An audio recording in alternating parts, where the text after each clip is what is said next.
Excellent après-midi à toutes et à tous et bienvenue à cette grande édition du journal à langue française. Vous êtes en compagnie de Patrick Nyilidandi. Tout de suite, l'essentiel de l'actualité. Le président de la République, Paul Kagame, exhorte le Rwandais à ne pas composer avec l'attitude de toujours attendre de l'aide, mais plutôt travailler, car c'est la clé du développement. Le chef de l'État a fait cette indication ce lundi lorsqu'il a procédé à l'ouverture officielle de la 18e édition du dialogue national Umushikirano. Le président Kagame a fait savoir que personne ne devait être fier de cette attitude attentiste ou la soutenir. Et puis, le président de la République, Paul Kagame, est revenu et a donc prévenu les dirigeants qui ne s'acquittent pas convenablement de leurs obligations en se souciant des activités futiles qui entravent le développement du pays. Il a désapprouvé les dirigeants qui ne suivent pas de près les activités visant à faire avancer la population, mais plutôt s'intéressent à leurs propres intérêts. Les résultats du recensement général de la population 2022 ont été également présentés lors du premier jour du dialogue national Umushikirano, où la population du Rwanda s'élève depuis l'année dernière à 13 246 394 habitants, avec la densité de 503 habitants par kilomètre carré. Et puis le Rwanda se félicite de la croissance économique de la hauteur de 10% en 2021, alors qu'elle avait chuté jusqu'à moins 3,4% en 2020 à cause de la pandémie de Covid-19. Indication faite par le Premier ministre rwandais, Edouard Ngirente, au premier jour du Conseil national, dialogue national, Umushikirano. Le détail avec Winnie Nkurunziza.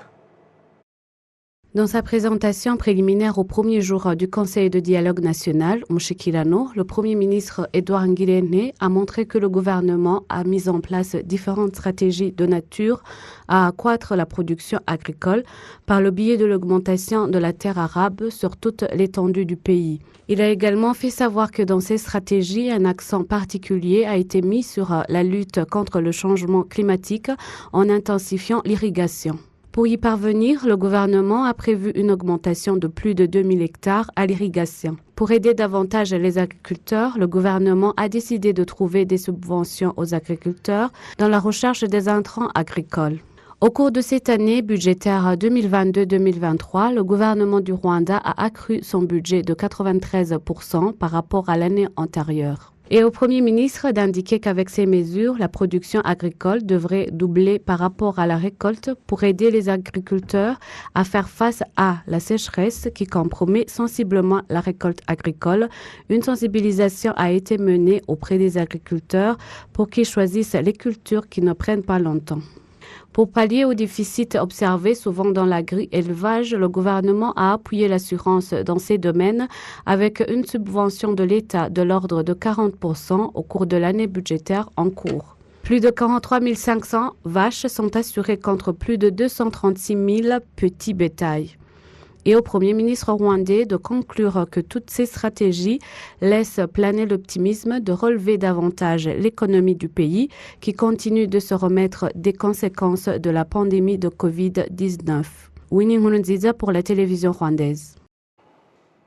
En bref et en image, les responsables des organes sécuritaires sur le continent africain estiment qu'il faut davantage d'actions concrètes pour respecter les principes des Vancouver sur le maintien de la paix et la prévention du recrutement et l'utilisation d'enfants soldats. Réunis à Kigali, ces responsables ont été unanimes sur les avantages de ces principes sur l'avenir de l'humanité. Le Soudan du Sud a partagé son expérience qui a fait que plus qu'une année seulement après avoir adhéré à ces principes, un grand nombre d'enfants a été secouru et a retrouvé la vie civile. Le directeur de l'Institut Daler a déploré le fait que certains pays africains traînent encore le pied dans le respect de ces principes, ce qui compromet les efforts déployés pour en finir avec le problème de l'enrôlement des enfants dans des forces armées.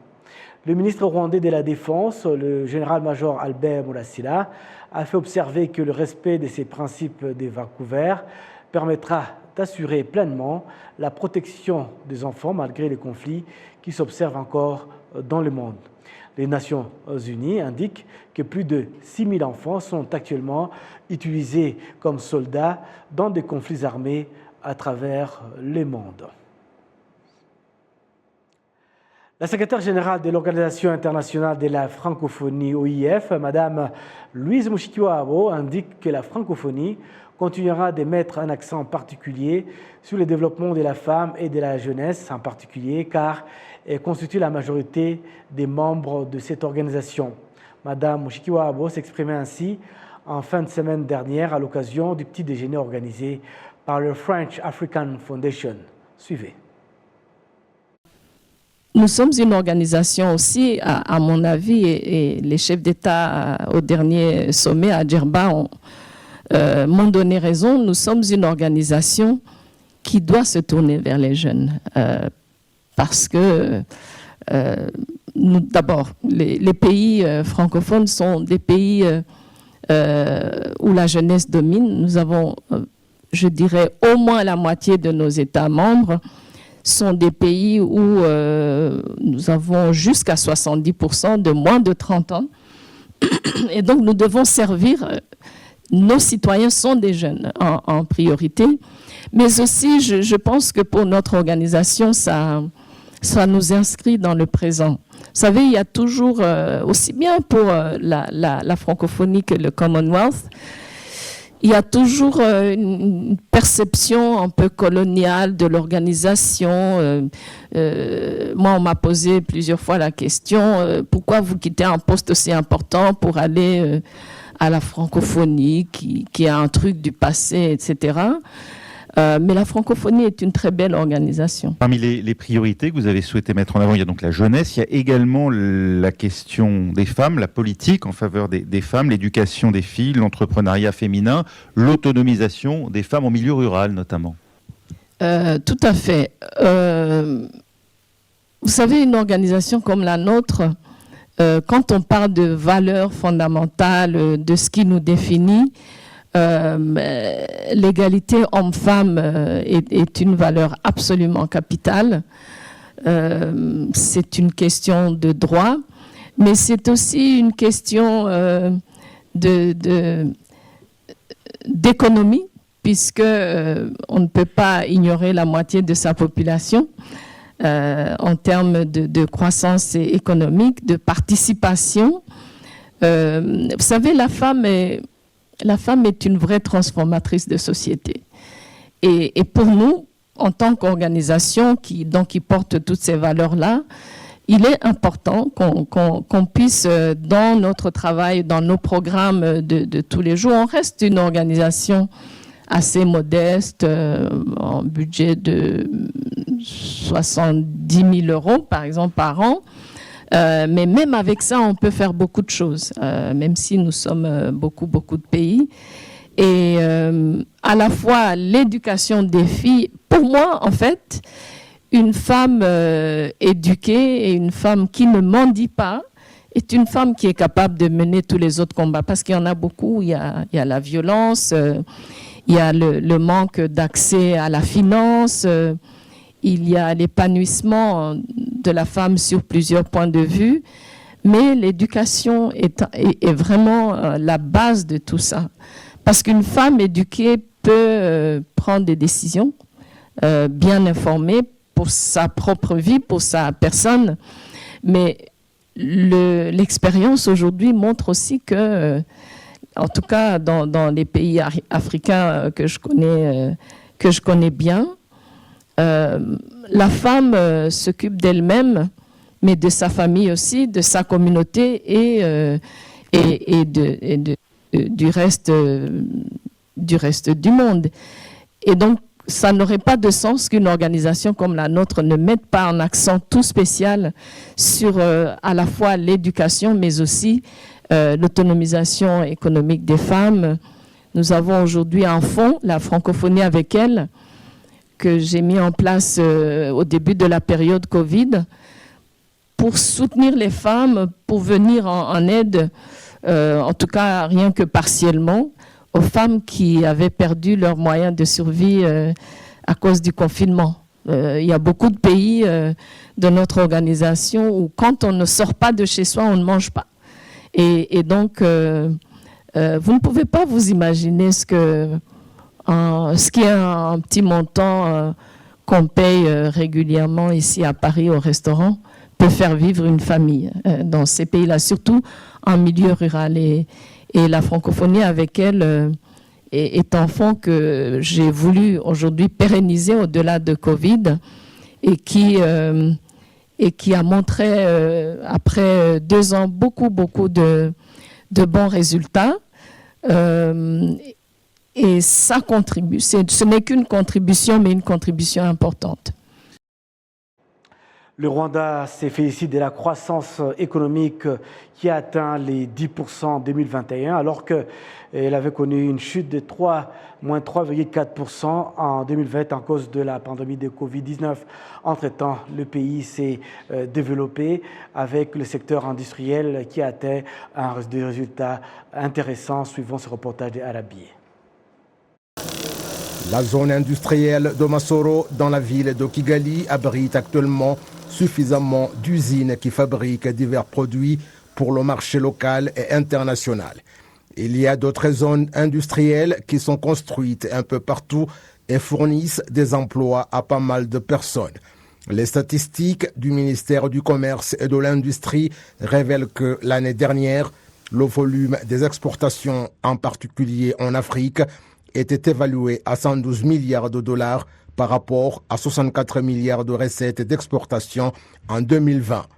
Les industriels soulignent que le fait que le gouvernement fasse des sacrifices pour le développement du secteur industriel est l'une des raisons qui boostent davantage la production industrielle. L'exonération de certaines taxes est une bonne chose pour développer le secteur industriel. Fournir suffisamment d'eau et d'électricité est quelque chose de génial. C'est pourquoi différents produits sont fabriqués et en grande quantité. Nous n'avons pas encore réduit les produits importés, mais nous avons de nombreuses usines.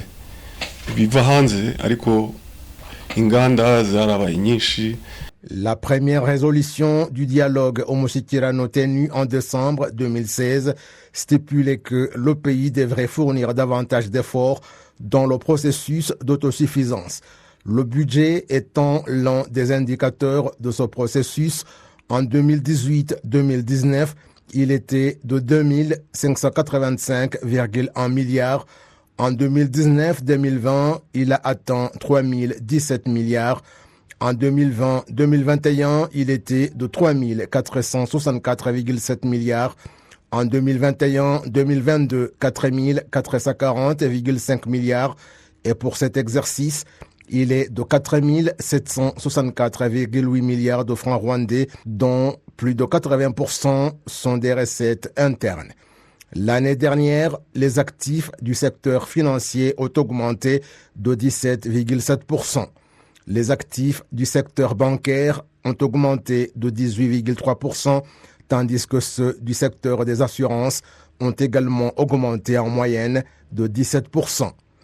Le secrétariat général de l'Association des sociétés d'assurance au Rwanda affirme que cette croissance de l'économie est une autre étape vers l'autonomie du Rwanda. Lorsque vous considérez l'économie et préserver la santé des citoyens, vous savez que les produits que nos entreprises proposent incluent une assurance maladie. Cela correspond à l'ambition du gouvernement d'avoir des personnes jouissant d'une bonne santé et de la richesse dans une économie pas chère. Notre vision est bonne comme celle du pays. Le secteur agricole, qui englobe plus de 70% de la population totale, n'a pas réalisé l'année dernière une production satisfaisante en raison du changement climatique, où la croissance de la production est passée de 4,9% à 3,4% au cours des 6 premiers mois de 2022. Toutefois, les recettes des exportations des produits agricoles ont été de 788,7 millions de dollars, soit 859,5 milliards de francs rwandais en 2022 par rapport à 543,1 millions de dollars, soit 591,8 milliards de francs rwandais en 2021. Cet accroissement a été consécutif à l'augmentation des prix des produits agricoles au marché international. La Direction générale du département de développement agricole au ministère de l'Agriculture et des Ressources animales indique que les projets à grande échelle visant à accroître la production agricole continueront d'aider le pays à atteindre l'autosuffisance agricole et à pourvoir des produits locaux au marché international.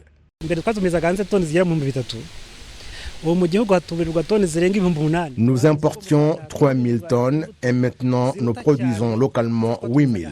Au Rwanda, nous produisons plus de semences que nous n'en importons pas. En partenariat avec le gouvernement, nous voulons que nos entrepreneurs commencent à exporter pour que notre pays ait une industrie dans le domaine des semences. Nous avons ces grands projets qui aideront les agriculteurs à accroître la production. Selon l'Institut national des statistiques, le taux de croissance démographique est de 2,5% chaque année, ce qui nécessite davantage d'efforts pour augmenter la production alimentaire, la production industrielle et la création d'emplois pour que la population ait une vie meilleure. La suite de ce journal, certains directeurs d'écoles en district de Ruhango indiquent que l'utilisation du gaz dans la cuisson des aliments a réduit les dépenses pour l'achat du bois de chauffage et contribue ainsi à la préservation de l'environnement. Les détails avec Kassim Youssouf. L'école secondaire de Ruhango est l'une des établissements scolaires qui se servent du gaz pour la cuisson. Parfois, le bois de chauffage n'était pas bien sec, ce qui ne nous permettait pas de respecter le temps, mais avec du gaz, tout est devenu simple. Les habitants considèrent le gaz pour la cuisson comme étant la solution pour la préservation de l'environnement compte tenu du bois de chauffage qu'il fallait avoir, surtout pour les écoles qui hébergent beaucoup d'élèves. L'usage du bois de chauffage ne permettait pas que les arbres grandissent, ce qui empêchait que nous ayons une région de mayaga verte.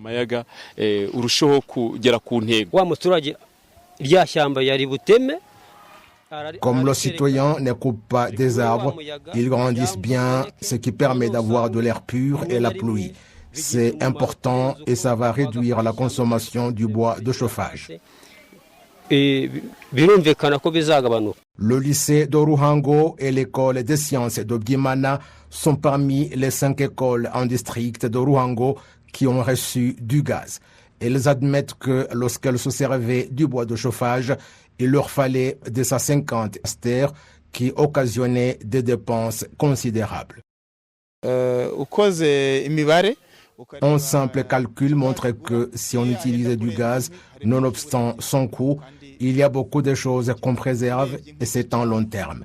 Si l'on considère le bois qu'on utilise pour la cuisson dans les écoles, on constate que les arbres coupés sont nombreux que ceux qui sont plantés. Le tank que vous avez vu contient 1000 kg de gaz et il est maintenant à hauteur de 14%. On utilisait avant entre 220 et 250 esters de bois et depuis que nous avons du gaz, les dépenses ont été réduites. Le maire du district de Ruhango, Habarurema Valence, indique que le district a sélectionné des écoles ayant un effectif de plus de 1500 élèves à l'internat pour réduire la consommation du bois de chauffage.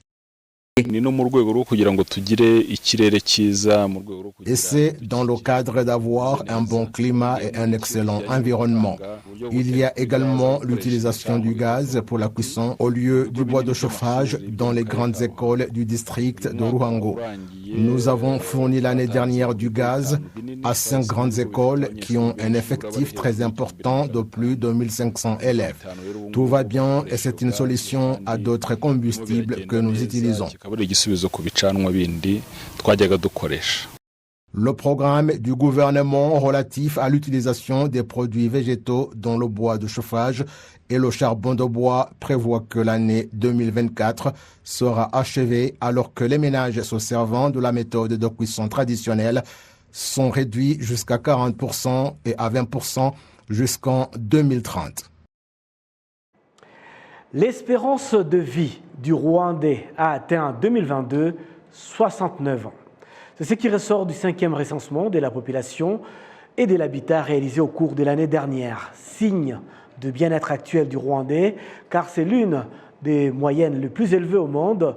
Et cette évolution a été possible au cours de 30 dernières années. Suivez. Le Rwanda compte, depuis l'année dernière, en 2022, 13 246 394 habitants, alors qu'il y a 10 ans, le pays comptait 10 515 913 personnes, soit une augmentation de 2 700 000 âmes. C'est la révélation du 5e recensement de la population et de l'habitat réalisé en 2022. Parmi ces populations, les femmes sont majoritaires, soit 51,5%, alors que les hommes sont 48,5%. Ces recensements montrent également qu'il y a 3 312 743 ménages au Rwanda, ce qui signifie que chaque ménage comprend au moins 4 personnes. Parmi ceux-ci, environ 72,1% vivent dans des zones rurales et 27,9% vivent dans des zones urbaines. L'espérance de vie d'un Rwandais est passée de 64,5% en 2012 à 69,6% en 2020.